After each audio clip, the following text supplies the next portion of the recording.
Radio Kantipur, radio राष्ट्रको।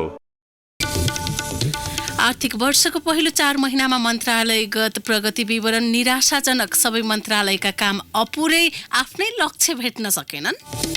प्रारम्भिक चरणको मस्यौदा प्रश्नावलीको लैङ्गिक महलमा महिला र पुरुष मात्रै उल्लेख गरेपछि यौनिक अल्पसंख्यक समुदायको संख्या गणना प्रभावित हुने, सबै कुरा प्रश्नावलीमा समेट्न सम्भव नभएको तथ्याङ्क विभागको भनाई।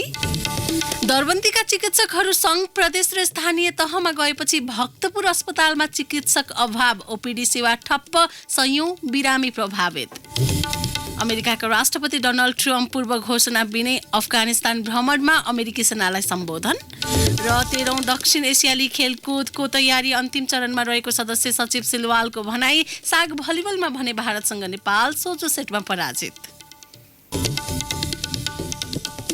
नमस्कार, कान्तिपुर डायरीका साथमा साथी केशु र म इन्द्रलक्ष्मी। समाचार अब विस्तारमा। प्रधानमन्त्री केपी शर्मा ओलीले सरकारी कामलाई तीव्रता दिन भन्दै यो आर्थिक वर्षको सुरुमै मन्त्री र सचिवहरूसँग कार्य सम्पादन सम्झौता गरे पनि पहिलो 4 महिनाको प्रगति निराशाजनक देखिएको छ। आर्थिक वर्षको पहिलो 4 महिनामा कुनै पनि मन्त्रालय र निकायले आफैले निर्धारण गरेको लक्ष्य समेत प्राप्त गर्न सकेनन्। नयाँ निर्वाचनबाट 2/3 बहुमत सहित बनेको शक्तिशाली सरकार भए पनि पहिलो आर्थिक वर्षमा अपेक्षित गति लिन नसकेपछि यो वर्ष प्रधानमन्त्रीले सुरुमै औपचारिक कार्य सम्पादन सम्झौता गरी मन्त्रालयका कामहरूको निगरानी समेत गर्नुभएको थियो। अन्य मन्त्रालय र निकाय त परै जाओस्, स्वयं प्रधानमन्त्री तथा मन्त्री परिषद कार्यालयले नै आधा भन्दा बढी काम पूरा गर्न सकेन। प्रधानमन्त्री तथा मन्त्री परिषद कार्यालयमा गत सोमबार भएको समीक्षा बैठकमा 21 वटा विषयगत मन्त्रालय, राष्ट्रिय पुनर्निर्माण प्राधिकरण र प्रधानमन्त्री तथा मन्त्री परिषद कार्यालय आफैले तोकेको काम समय सीमाभित्र सम्पन्न गर्न नसकेको प्रतिवेदन पेश भएको थियो। सो निराशाजनक प्रतिवेदन आएपछि प्रधानमन्त्री ओलीले पुनः मन्त्री र सचिवहरूप्रति आक्रोश व्यक्त गर्नुभएको थियो। उहाँले समयमा काम नसक्नेहरूको ठेक्का सम्झौता रद्द गर्ने लगायत निर्देशन दिनुभएको थियो। अघिल्लो वर्षका समीक्षा बैठकहरूमा पनि हरेक पटक प्रधानमन्त्रीले मन्त्री र सचिवहरूसँग कार्यशैलीमा समस्या रहेको भन्दै सुधार्न निर्देशन दिएका थिए। यस आर्थिक वर्षको पनि सुरुमै गत वर्षको जस्तो अवस्था दोहोरिन नहुने भन्दै सचेत गराएका थिए। तर प्रधानमन्त्रीले दिएको निर्देशन मन्त्रालय र निकायहरूको कार्यप्रगतिमा प्रतिबिम्बित भएन। यसपटक मन्त्रीहरूले 4 महिनामा 100% काम दिन्छौं भनेर गत साउन 15 गते प्रधानमन्त्रीसँग कार्य सम्पादन सम्झौता गरेका थिए। प्रधानमन्त्रीसँगको सम्झौतापछि मन्त्रीहरूले आफ्ना मन्त्रालयका सचिवहरूसँग पनि कार्य सम्पादन सम्झौता गरेका थिए। सम्झौता गर्ने 23 निकाय मध्ये 10 वटाले मात्र 50% भन्दा धेरै काम गर्न सकेका छन्। अरू 50% गर्न नसकेका 13 निकाय मध्ये 5 मन्त्रालयले 20% पनि बजेट खर्च गर्न सकेका छैनन्। प्रतिवेदन अनुसार श्रम, रोजगार तथा सामाजिक सुरक्षा मन्त्रालयले चौमासिक लक्ष्यको 5.7% मात्रै काम सकेको छ। मन्त्रालयले गत साउनदेखि कार्तिक मसान्तसम्ममा 165 वटा काम सम्पन्न गर्ने गरी कार्य सम्पादन सम्झौता गरेको थियो। यो अवधिमा उसले 26 वटा मात्र काम सकेको छ। यति काम सक्दा मन्त्रालयलाई छुट्याइएको कुल बजेटको 1.8% मात्र रकम खर्च भएको छ भने 4 महिनामा खर्च गर्नुपर्ने बजेटको 5.7% रकम सकिएको छ। श्रम मन्त्रालयको नेतृत्व कार्तिक मसान्तसम्म गोकर्ण विष्टले गर्नुभएको थियो। निराशाजनक कामको दोस्रो नम्बरमा उद्योग, वाणिज्य तथा आपूर्ति मन्त्रालय र तेस्रोमा खानेपानी तथा सरसफाई मन्त्रालय परेका छन्। चिकित्सक नहुँदा भक्तपुर अस्पतालको ओपीडी सेवा ठप्प भएको छ। अन्य सेवा बन्द हुने अवस्थामा छन्। दैनिक 600 जना भन्दा बढी बिरामी आउने 75 शैय्याको अस्पताल करार र सरकारी छात्रवृत्तिमा पढेका सहित 7 जना डाक्टरको भरमा मात्रै चलेको छ। दरबन्दीका 10 मध्ये अहिले 1 जना मात्रै विशेषज्ञ चिकित्सक छन्। समायोजन क्रममा चिकित्सकहरू सङ्घ, प्रदेश र स्थानीय तहमा गएपछि अस्पताल अहिले रित्तै भएको हो। अस्पताल प्रशासनका अनुसार नाक, कान, घाँटीको ओपीडी सेवा बन्द भएको 2 महिना भइसकेको छ। अन्य रोगको ओपीडी करार र सरकारी छात्रवृत्तिमा पढेका चिकित्सकको भरमा चलाउने गरेको निमित्त मेडिकल सुपरिन्टेन्डेन्ट डाक्टर करुणा बज्राचार्यले बताउनुभयो। मेडिकल सुपरिन्टेन्डेन्ट 11औं तहको हुनुपर्नेमा 8औं तहकी मेडिकल अफिसर बज्राचार्यले निमित्त चलाइरहनु भएको छ। मेडिकल सुपरिन्टेन्डेन्टका अलावा अस्पतालमा 9औं र 10औं तहका 10 कन्सल्टेन्ट डाक्टरको दरबन्दी रहेको छ। अस्पतालमा 8 जना मेडिकल अफिसरको दरबन्दी भएकोमा 6 जना मात्र कार्यरत छन्। तीमध्ये 4 जनाको सङ्घमा समायोजन भइसकेको छ। उनीहरू जति बेला पनि दरबन्दी भएको अस्पतालमा जान सक्छन्। 2 जना अध्ययन विधामा छन्। अस्पतालमा विशेषज्ञ डाक्टर र मेडिकल अफिसर मात्रै होइन, नर्स पनि अभाव छ। दरबन्दीका 19 स्टाफ नर्स मध्ये 12 जना मात्रै त्यहाँ कार्यरत छन्।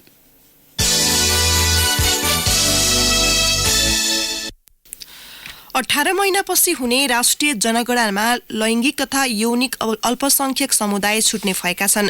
केन्द्रीय तथ्याङ्क विभागले राष्ट्रिय जनगणना 2078 का निम्ति तयार पारेको प्रारम्भिक चरणको मस्यौदा प्रश्नावलीको लैङ्गिक महलमा महिला र पुरुष मात्रै उल्लेख गरेकाले लैङ्गिक तथा यौनिक अल्पसंख्यक समुदायको संख्या गणना नहुने भएको हो।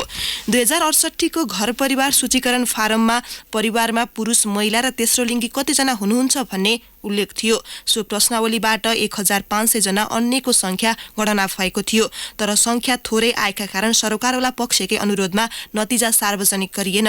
ब्लू डायमण्ड सोसाइटी लगायत अधिकारवादी संस्थाले 9 लाख जति लैङ्गिक तथा यौनिक अल्पसंख्यक रहेको दाबी गर्दै आएका छन्। सो समुदायले यसपटक पनि लिङ्गमा अन्य राखेर गणना गर्न माग गरेका छन्। जनगणना गर्न खटिएका गणकले घरमूलीसित मात्र विवरण लिने गरी प्रश्नावली तयार पारिएको छ। घरमूलीसित मात्रै सोध्दा र महिला पुरुषको मात्रै गणना गर्दा वास्तविक तथ्याङ्क आउन नसक्ने लैङ्गिक तथा यौनिक अल्पसंख्यक समुदायको भनाइ छ। विभागले भने व्यक्तिसित प्रश्न सोधेर एकिन विवरण लिन सम्भव नहुने जनाएको छ। ब्लू डायमण्ड सोसाइटीकै कार्यकारी निर्देशक मनिषा ढकालले संविधानमै अल्पसंख्यकको अधिकार सुनिश्चित गरिएकाले जनगणनामा यथार्थ तथ्याङ्क उतार्न जरुरी रहेको बताउनुभयो। प्रदेश 1 का मुख्यमन्त्री शेरधन राई बाहेक सबै मन्त्रीहरू अहिले ऋणमा देखिनु भएको छ। गत वर्ष मन्त्रीहरूको सम्पत्ति विवरण खुलाउन आनाकानी गरेको मुख्यमन्त्री तथा मन्त्री परिषद कार्यालयले यसपालि सार्वजनिक गरेको छ। गत वर्ष जस्तै यो वर्ष पनि 4 जना मन्त्रीले आफूहरू ऋणमा रहेको देखाएका छन्। प्रदेश सरकारको ढुकुटी सञ्चालन गर्ने आर्थिक मामिला तथा योजना मन्त्री इन्द्र आङबो 2 करोड 71 लाख ऋणमा हुनुहुन्छ। उहाँले नेपाल इन्भेस्टमेन्ट ब्याङ्कबाट 2 करोड 51 लाख र कुमारी बैंकबाट 20 लाख रुपियाँ व्यवसायका लागि ऋण लिनु भएको देखिएको हो। सामाजिक विकास मन्त्री जीवन घिमिरेले बैंक अफ काठमाडौँबाट 1 करोड 18 लाख 55 हजार र एक्सेल बैंकबाट 4 लाख 32 हजार गरी 1 करोड 22 लाख 87 हजार ऋण लिनु भएको विवरण गत वर्ष पेश गर्नु भएको थियो। एक वर्षमा उहाँले एक्सेल बैंकबाट लिएको 4 लाख 32 हजार रकम ऋण घटाएको उल्लेख गर्नु भएको छ। उद्योग, पर्यटन, वन तथा वातावरण मन्त्री जगदीश प्रसाद कुर्सियत पनि 18 लाख ऋणमा रहनु भएको छ। उहाँले गत वर्ष ज्योति विकास बैंकमा 63 लाख र विजेन्द्र श्रेष्ठलाई 10 लाख रुपियाँ ऋण तिर्न बाँकी देखाउनु भएको थियो। उहाँले एक वर्षमा विजेन्द्र श्रेष्ठको 10 लाख र ज्योति विकास बैंकको 63 लाख मध्ये 45 लाख ऋण चुक्ता भएको विवरण पेश गर्नु भएको छ। त्यसअनुसार उहाँले एक वर्षमा 55 लाख रुपियाँ सम्पत्ति थप गरेको देखिन्छ। अधिकांश मन्त्रीहरूले यही क्रममा आफू ऋणमा रहेको देखाएका छन्।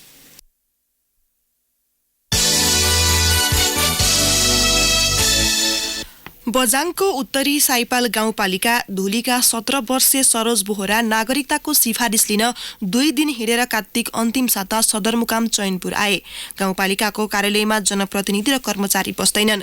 कार्यालयमा कर्मचारी नभेटिएपछि चैनपुर आइपुगेका बोहराले सदरमुकाम आउजाउ गर्दा 30,000 रुपियाँ खर्च भयो। उनी भन्छन् स्थानीय सरकार आएपछि घर दैलोमै सेवा सुविधा पाइएला भन्ने आश थियो, तर एउटा सिफारिस लिन पनि सदरमुकाम धाउनु पर्यो। साइपाल गाउँपालिकाको कार्यालयमा जनप्रतिनिधि र कर्मचारी हुँदैनन्। कतिसम्म भने गाउँपालिकाको सम्पर्क कार्यालय सदरमुकाममा खोलिएको छ। यसले गर्दा गाउँपालिकाले गर्ने सेवा प्रवाह सदरमुकाम केन्द्रित भएको छ। सदरमुकाम चैनपुरबाट 3 देखि 5 दिनको पैदल दूरीमा पर्छ। साइपाल गाउँपालिकाका अध्यक्ष राजेन्द्र धामीले भन्नुभयो, हामीलाई पनि गाउँमै बसेर सेवा दिने रहर छ, तर पर्याप्त कर्मचारी छैनन्, बैंक छैन, इन्टरनेट छैन, हुलाक भए पनि टिकट छैन, त्यसैले सम्पर्क कार्यालय खोलेका हौं। कान्तिपुर डायरीमा अब ब्रेकको पालो। ब्रेकपछि अब बाँकी प्रसङ्ग। चितवन मेडिकल कलेज सीएमसीले सरकारसँग गरेको सहमति पूर्ण रूपमा कार्यान्वयन गर्ने प्रतिबद्धता जनाएको छ। कलेज प्रशासनले बिहिबार सो विज्ञप्ति जारी गर्दै सबै विद्यार्थीलाई पढाइमा फर्कन अपील गरेको हो। विद्यार्थीले भने सहमतिप्रति विरोध जनाउँदै गत बुधबार भरतपुर स्थित सीएमसीको शिक्षण अस्पताल अघि प्रदर्शन गरेका थिए। विज्ञप्तिमा भनिएको छ नेपाल सरकार र सरकारवालासँग 2076 मङ्सिर 10 मा भएका सम्झौतालाई पूर्ण रूपमा पालना गर्न यस चितवन मेडिकल कलेज प्रतिबद्ध छ। सरकारसँग आफूहरूका केही असहमति भए पनि निर्देशन पालना गर्ने कलेजले जनाएका छन्।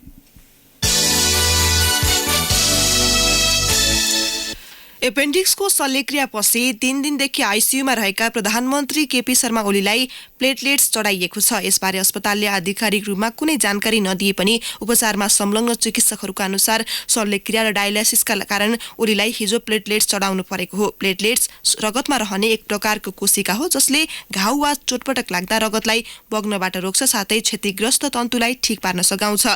मनमोहन कार्डियोथोरासिक भास्कुलर तथा ट्रान्सप्लान्ट सेन्टरका कार्यकारी निर्देशक प्राध्यापक डाक्टर उत्तम कृष्ण श्रेष्ठले हिजो बिहान विज्ञप्ति जारी गरी प्रधानमन्त्रीको स्वास्थ्यमा उल्लेख्य सुधार देखिएको जनाउनुभयो।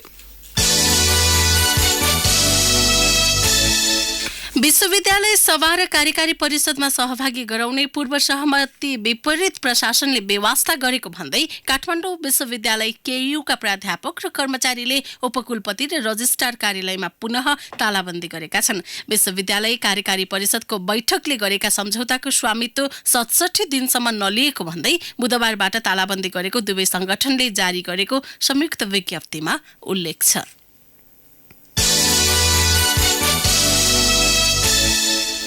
बैंक तथा वित्तीय संस्थामा रहेका सर्वसाधारणको गोप्य विवरण चोरी गरेको रकम यसलाई फेरि सुन्नुहोस्। बैंक तथा वित्तीय संस्थामा रहेका सर्वसाधारणको गोप्य विवरण चोरी गरेर रकम झिकेको भेटिएपछि प्रहरीले 19वटा बैंक, फाइनान्स सञ्चालक, प्रमुख कार्यकारी अधिकृत र कर्मचारीमाथि अनुसन्धान सुरु गरेको छ।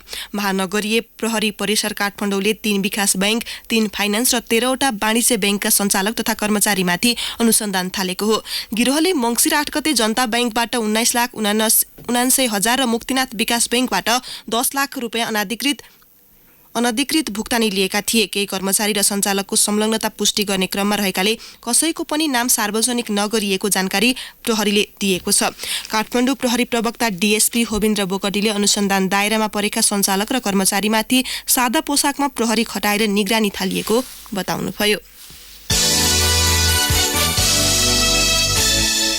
काभ्रेको साबिक जिल्ला कृषि विकास कार्यालयको संरचना खारेज भएर यति बेला प्रत्येक स्थानीय तहमा कृषि शाखा गठन भएका छन्। स्थानीय तहमा अधिकार गए पनि सो अनुसारको स्रोत र जनशक्ति व्यवस्थापन नहुँदा कृषि क्षेत्रमा पर्याप्त काम हुन सकेको छैन।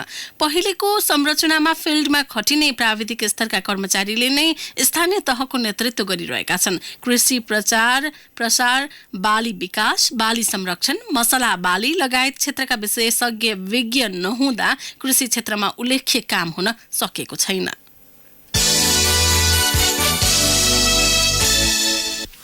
अहिलेकै अवस्थामा सामाजिक सुरक्षा कोषमा दर्ता हुन जाँदा दोहोरो कर तिर्नुपर्ने वाणिज्य बैंकको छाता संगठन बैंकर्स संघले दावी गरेको छ। सामाजिक सुरक्षा योजना सञ्चालन कार्यविधि पहिलो संशोधनको व्यवस्था अनुसार योगदानकर्ताले अहिले पनि कर बुझाएर मात्र रकम जम्मा गर्ने र अवकाश लिँदा सोही रकममा पुनः 15% कर तिर्नुपर्ने भएकाले दोहोरो कर रहेको संघले बताएको छ। सामाजिक सुरक्षा कोषमा सूचीकरण सम्बन्धमा श्रम, रोजगार तथा सामाजिक सुरक्षा मन्त्री रामेश्वर राय यादवलाई पठाएको पत्रमा यस्तो उल्लेख छ। संघले मन्त्रालयमा बुझाएको पत्रमा भनिएको छ, योगदानकर्ताले हाल आफ्नो आयमा 36% सम्म कर तिर्ने र अवकाश रकम लिँदा सोही रकममा पुनः 15% कर तिर्नुपर्ने विद्यमान व्यवस्था छ।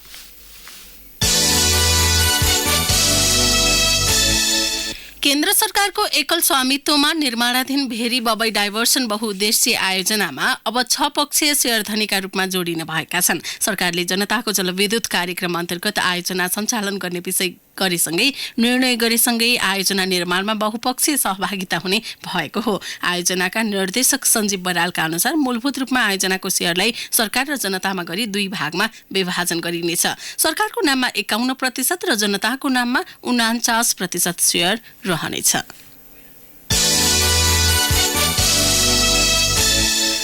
चाडबाडमा हुने मूल्य वृद्धि हस्तक्षेप गर्न सरकारले 2 सार्वजनिक संस्थालाई भन्सार छुटमा चिनी आयातको सुविधा दिए पनि कार्यान्वयन भएन।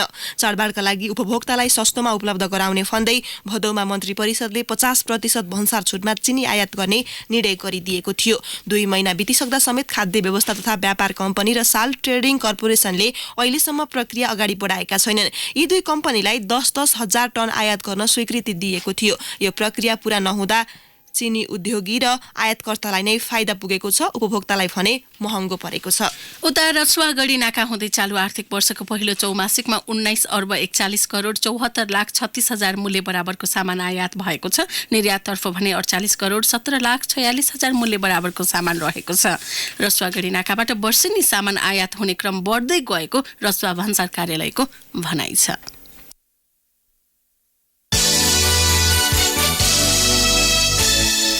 अब केही समाचार संक्षेपमा। प्रदेश 3 को यातायात ऐन संशोधन भएको 3 महिना नबित्दै पुनः संशोधन गर्नुपर्ने भएको छ। प्रदेश सवारी तथा यातायात व्यवस्था ऐनको नियमावली तर्जुमा गर्न प्रदेश सरकारद्वारा गठित कार्यदलले सवारी तथा यातायात ऐन 2075 पुनः संशोधन गर्न सरकारलाई सुझाव दिएको हो।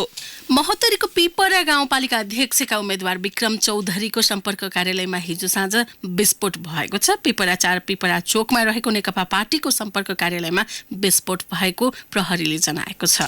द्वन्द पीडितहरूले सत्य निरूपण तथा मेलमिलाप आयोग र बेपत्ता पारिएका व्यक्तिहरूको छानबिन आयोगमा नयाँ पदाधिकारी नियुक्त गर्नुअघि सर्वोच्च अदालतको आदेश अनुसार ऐन संशोधन गर्न सरकारलाई आग्रह गरेका छन्। वन्यजन्तु प्रभावित चितवनको बद्रहनी गाउँमा सामुदायिक बीमा कार्यक्रम सुरु भएको छ। प्रदेश 3 का मुख्यमन्त्री डोरमणि पौड्यालले गत साता बागमारामा आयोजित कार्यक्रममा मुख्यमन्त्री पौड्यालबाट स्थानीय सुनुत्या कुमारी महतोलाई बीमा पत्र दिएर अभियान सुरु भएको हो। मकवानपुरको पश्चिमी क्षेत्रमा पर्ने एउटा भिरका कारण वर्षेनी 2 देखि 5 जनासम्मले ज्यान गुमाउने गरेका छन्। र काठमाडौँका सवारी साधनमा 2 दिन जोर बिजोर प्रणाली लागू हुने भएको छ। 13औं दक्षिण एसियाली खेलकुद साग उद्घाटनको दिन आउँदो 15 गते बिजोर र समापनका दिन 24 गते जोर नम्बर प्लेटका सवारी मात्र सञ्चालन हुने महानगरीय ट्राफिक प्रहरी महाशाखाले उल्लेख गरेको छ। ठूला मालवाहक सवारीलाई चक्रपथभित्र प्रवेश नगर्न र ट्राफिक व्यवस्थापनमा सहयोग गर्न प्रहरीले सम्बन्धित सबैको ध्यान आकर्षण गराएको छ। कान्तिपुर डायरीमा पुनः ब्रेकको पालो। कान्तिपुर डायरीमा अब आर्थिक प्रसङ्ग। काठमाडौँ उपत्यका सडक विस्तार आयोजनाले पप्पू कन्स्ट्रक्सनले लिएको 3 कुने पुलको ठेक्का तोडेको छ। ठेक्का तोड्दै आयोजनाले कालो सूचीमा राख्न सिफारिस गरेको जनाएको छ। मङ्सिर 4 गते पत्रिकामा सूचना जारी गर्दै ठेक्का तोडिएको हो।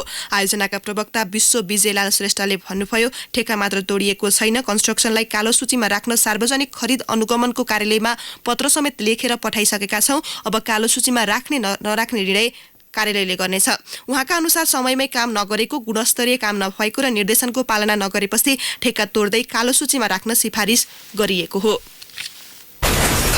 ओए रमेश, ओए त ठिक छस् नि? खुट्टा भाँच्या जस्तो छ यार, एम्बुलेन्सलाई फोन गर। साथीहरुलाई पनि पैसा खोजिराख भनेर फोन गर्नु पर्यो यार। ए पर्दैन, सिटिजन्स ब्याङ्कमा खाता छ मेरो। पैसाका लागि कसैलाई फोन गर्नु पर्दैन, एम्बुलेन्सलाई चाहिँ फोन गर्न हो। ए ल ल ल हेलो एम्बुलेन्स हो हजुर, यहाँ एक्सिडेन्ट भएको छ, चाँडो आइदिनु पर्यो। ल ल नाति, मैले फोन गरेछु, आइहाल्छ। अनि सिटिजन्स ब्याङ्क भनेको थिइस् नि, यत्रो चोट लाग्दा पनि पैसा नचाहिने रे। अया सिटिजन्स विशेष बचत खाता भए फाइदै फाइदा छ, बचत सँगै बिमा पनि छ।